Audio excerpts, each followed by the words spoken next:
What's up, membership? Here with another video. Giving y'all a video today.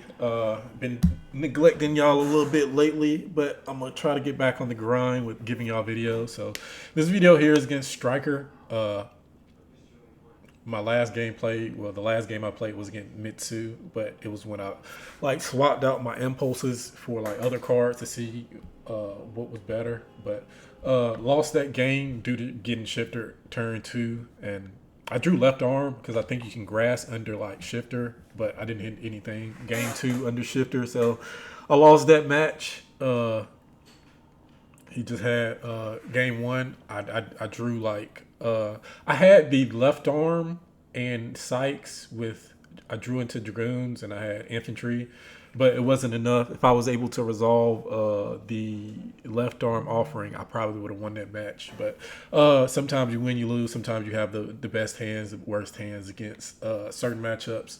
A Mitsurugi matchup. If this deck goes off against Mitsurugi, you should have a decent game due to having so many cards that banish cards in your grave. So it really probably was just variance at that point. I didn't really draw like a playable hand other than left arm.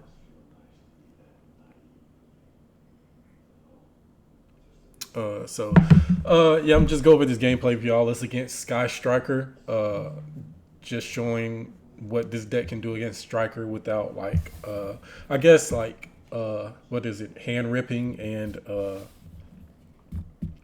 what else I'm trying to say, like setting up like a warlock to like prevent them from playing, show you that you can play through their board going second, especially if you draw like evenly or like Duster Lightning Storm, which makes the match a lot easier. But the crackback they have is really strong due to it being mainly spells, so doing that against like the regular version of like Mermail is like harder to crack back due to it being a lot of breaker spells if you can't like hand rip them or mitigate what they get in hand. So yeah, let's get into this video. Start with Pike pitching squad. He ashes at this point is really just free from here unless he has like a Fuwalos, but he didn't have that because he would have chained it here.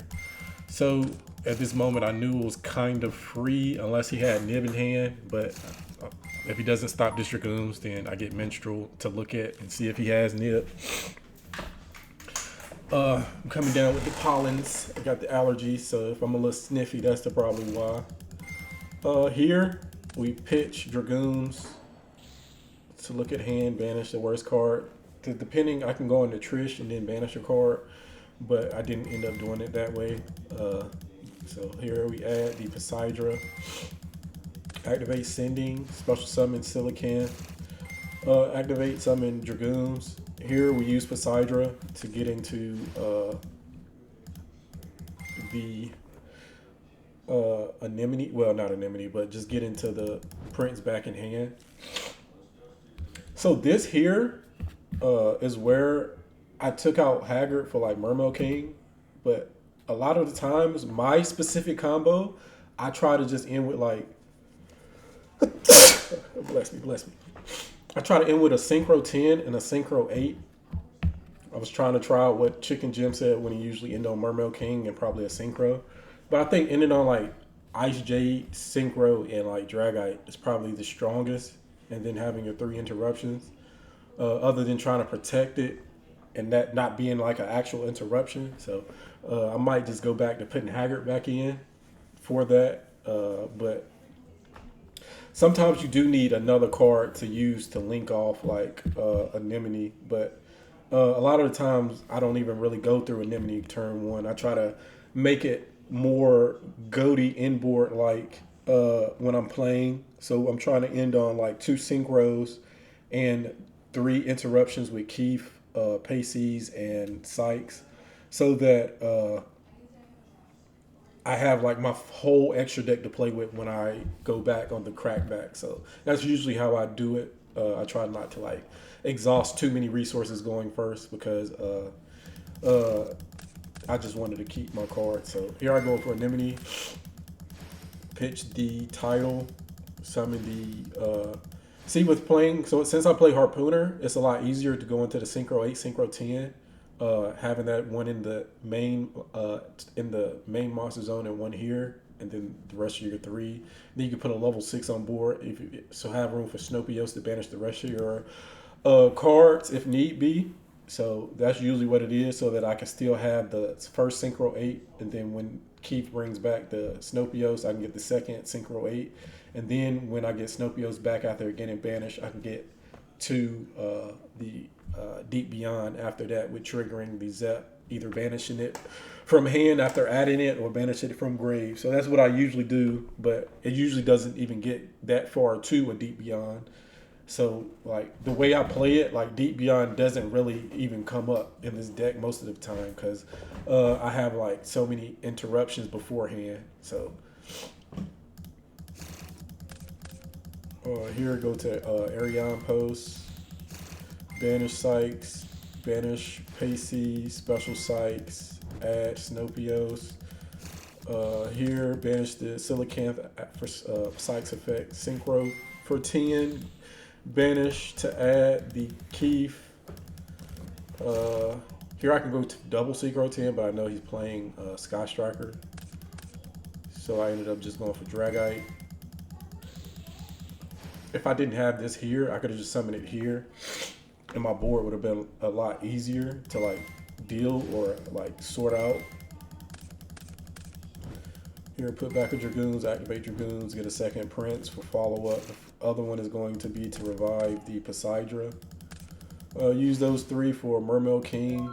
So you could do this. If you could summon this here, or one of the on the other opposite side, so that Mermail King will protect your 3 Goaties. But I don't really like this setup because I don't have like an instant Synchro 8 if I need to go into that. I like to have this spot for a Synchro for the extra deck, so that I can have Snopios here with its effect activated on itself, so that when I Synchro with it, it gets banished and I can go into my first 8, so I can utilize both of my whale and my Askins, and then utilize the Keith and still be able to have like the next interruption if they are able to break that. So that's usually what I go for under Shifter, not Shifter, but what's the card for Wallows? Here, summon all 3 back. He tried to skip to this main phase. I'm like, nah, my brother, we need to get these cards. So here he activates, add Ray. Gamir is so strong on this board due to being able to like stop your opponent from like destroying your cards, and that's what this deck tries to do. So here he summons. Here we activate Keith to get him off the Link 2. Here goes BP. I activate. Then activate Gamir to protect, because all he next play he was going to do is probably summon 0/0 tribute you set destroy a card. So I might as well just go ahead and chain it there. Just to, you know what I'm saying, get it on out the way. So here, game 2, we opened up Foolish Burial Goods, Dragoons, evenly matched Diva, and Harpooner. So Diva, Harpooner, and a level 4 is like still combo, Goatee combo. It's probably not the full Goatee combo, but it gets you a lot further than what you would have had. Plus we have the goods. Upstart, Thrust, Droll and Lockbird, Widow Anchor, and Ray. So I'm glad I didn't have a hand trap, because Thrust really probably put in a lot of work with setting like a Dafai, which would have been really bad against, I guess, this hand specifically. I mean, I could have still did something, but it wouldn't have been the strongest.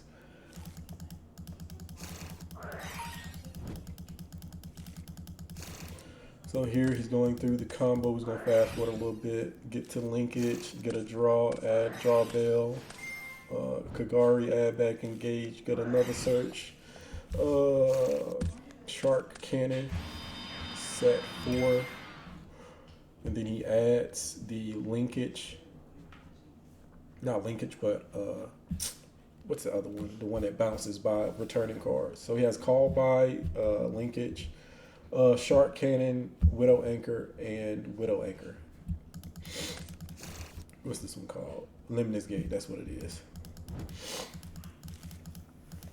So yeah, it's 2 hand traps in all the sets. We have evenly to like get rid of most of it. Here we activate. Well, go to battle. He just starts going ahead to get follow up.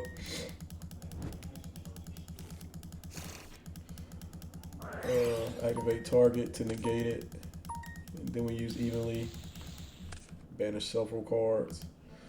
2 cards he's not going to get back, which is good for us. Here, dump the ice barrier trap. Activate the ice barrier. He's Ballot, which is fine. Probably going to have hand traps many cards he drew. A normal summon, activate sending squad, adding shrine. Here, I felt like he had Droll, so that's why I sent squad even though I had it in hand, because I felt he had Droll as well. So that was a good read on my part. Here I use call by, so no extra body for me. But we still can play through it since we have shrine. Here's summon back. So here I synchro for Deep Sea Deep Sea Repeater. Because I didn't know if he had nib or not, so I was trying to make sure I could play around it as much as possible. If he did allow me to go into a synchro before I summon all my bodies and waste resources, because they usually allow you to waste the resources of Silicon since you're under Droll already before you nib. So that's the reason why I went here, so that if I do get nib, I still think I have a good decent amount of other fishing deck, maybe still to make another play, but. Here, summon. No, I don't think. I think only card left I have is a 1 pike. Because I usually side out the Zep going second. Because I think you have enough after the crack, after you break your board, your opponent board with these 3, to where you don't need Zep for the extra synchro. So I usually side that one out. But it do also helps you banish your fish engraved. So if you start with like Sykes and be able to pitch it. It's easy way to banish it with the Zep from your hand out of your grave. So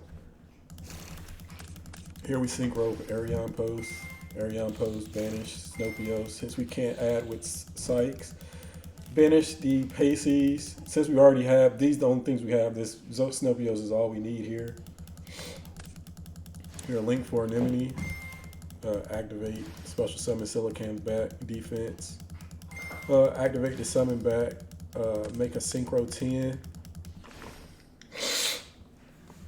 Because I know he has a lot of, I guess, probably going to draw into a few destruction cards, which is fine with me. Link for Mermail King.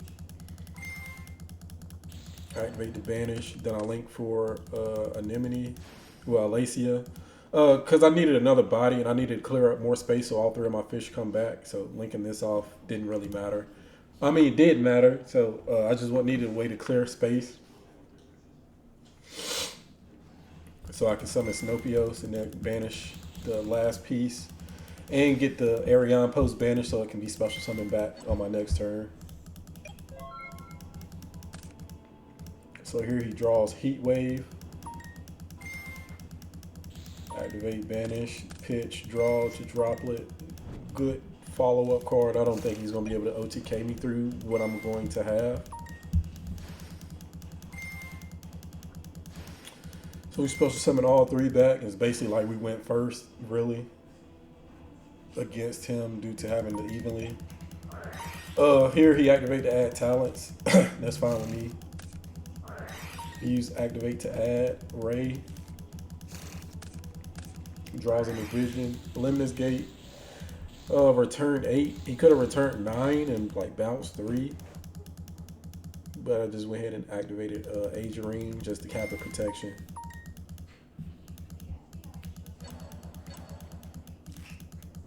Also, he wasn't supposed to be able to banish this card. I've just realized that later on in the video. He banished it with Zeke.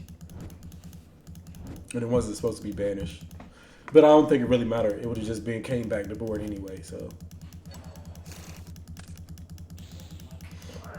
Talents to draw, draws 2, upstart, virtuous. Virtuous doesn't hurt us. Activate special here, activate Zep. Keith target. Here he pops his own monster. Hey, that's fine with us. Activate. I would have probably just activated Heat Wave. Oh, never mind. I could have just basically almost swung for game if that's the case. Here he uses add the Widow Anchor. That's fine. Draws Droplet. Draw 2. Pitch the Droplet. Activate. Like his draws are like getting very small since he ran through most of his like engine pieces early. He draws another talent. Like he's drawing multiple dead cards. Talents take. Activate the. He swings into Alacia. Activate pitch. Add the Tias for follow up. Infantry pop the Gamir. Here he still swings over Alacia. Alacia sends Poseidra, summons Poseidra. Summon Rose. Hold resolving. I'm in special. Activate to bounce. Activate Dragoon to get more follow up. Here he takes. Swings over Poseidra. Main phase 2. He links off for Zeke. Snopios get banished. Zeke target to banish, which wasn't supposed to happen here. It's still supposed to have been on board, but it didn't matter because it came back anyway. Before the end of the main, banish the fish in my hand that he returned, so they just free special summons. I do a lot with them on my turn. Here he sets another Virtuous. Has 2 set Heat Waves for bluffs. Drones. Him not activating that was smart, and that makes me feel like he has like cards that are chainable. Summon all the fishies back. So that's why this, like, once you get this engine rolling, that's why this version of Mermail is so good. Now you don't have to rely on like playing with your Mermail and gassing out your extra deck. Here we go straight into Dragite. Snopios banishes Sykes, Paces again, add back to hand. It's fine. Now we have a negation for his Virtuous. Summon Abyss Shark, add. Here we go straight into Trish. Activate, and like here is really just probably just over. He has 1 Ray engraved, just banish that, banish him up, banish a card in hand. Really not worried about his back row. If he has back row, he has it. I have Poseidra and a few other cards to play with in hand. It really don't matter. So yeah, that's the video. Just evenly Duster, Lightning Storm really strong in this deck, and then be able to set up your board like through it and under Droll is like really strong. So that's the end of the video. I appreciate y'all watching. I'll see y'all in the next one.